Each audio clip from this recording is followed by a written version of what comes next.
Hi, who wants to write a conclusion? Okay. Um, there's that.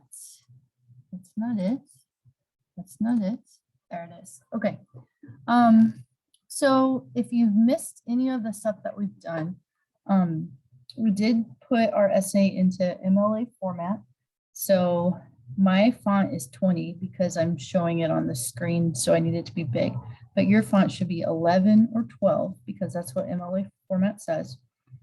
It should be double spaced. So remember this arrow button here will get you to double space. Everything should be double spaced with no extra spaces anywhere.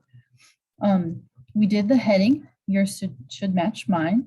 And then our title should be centered right there. Notice I didn't make it big. Notice that I didn't put in any extra spaces. It's just straight double space. And then for my page number, I used insert and I did page numbers.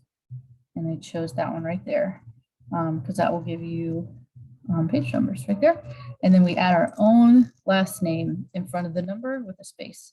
And we make sure we capitalize our last name. And then it'll be on all the pages, just like that. So we've added our introduction. If you missed that, there's another separate video about introduction that you can watch. And then we should all have 3 body paragraphs. So I'm going to pretend that I have 3 body paragraphs right here, where I would have written about like 3 separate topics, and I would have a quote for each topic. And then I'm ready for my conclusion. So we're going to do 2 things in our conclusion.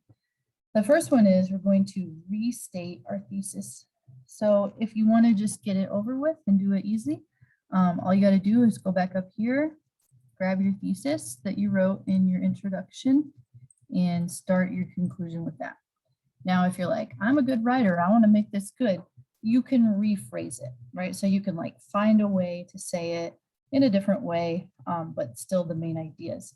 And definitely including your 3 topics that you wrote about is a great idea for your thesis. Okay, so we start by restating our thesis, and then I'll give you some ideas on what you might finish it up with. So one idea would be what you'll remember most about the book. So like looking back on this thing, like, you know, several years from now, what will you remember most about reading this book in class? You could think of it as like what lessons or advice you will most take with you. That's an option.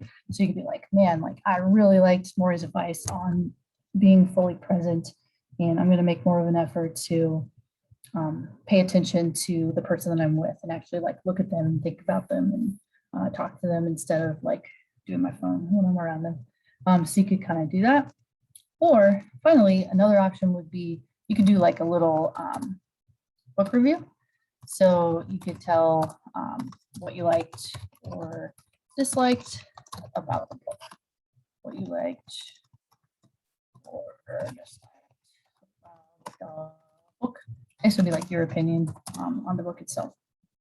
So those are my 3 suggestions for how you could wrap up your essay, but definitely start your conclusion with restating your thesis, either with the same words or slightly different words, and then maybe go with one of those options that I suggested.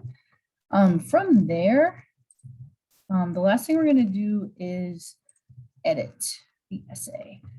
So if you go on Canvas under assignments, or if you go to the calendar for Friday, go to Maury Essay. It's got an editing checklist that goes with it. So I would, first, the best thing you can personally do to edit your essay is read it out loud to yourself. Because when you do that, you actually hear it, and then you can like pick up on things that you may need to change. So I would definitely do that. And then otherwise, you can just kind of check off this editing checklist. So like, first thing, is it double spaced and typed? So I look at it, I'm like, oh, it's double spaced and it's typed. And then you can like go through all of those. You can make sure, you know, you have a quote for each of your 3 topics. One thing that I did put in here that we're not going to worry about too much is this one right here. I said first and third person only, no you. But we're not going to worry too much about that because we just kind of ran out of time to focus on it. So if you have you in your essay, no worries. I'm not going to be checking for that. So I'd like it if you took a look at that. And then one other thing I want you to look at too is the rubric. So the other little document there on the assignment is has a rubric on it with how I'm going to be grading it. So you can see right here. On here, it shows it as 80 points. I'm going to cut that in half. It's going to be 40 points because 80 is too much for us.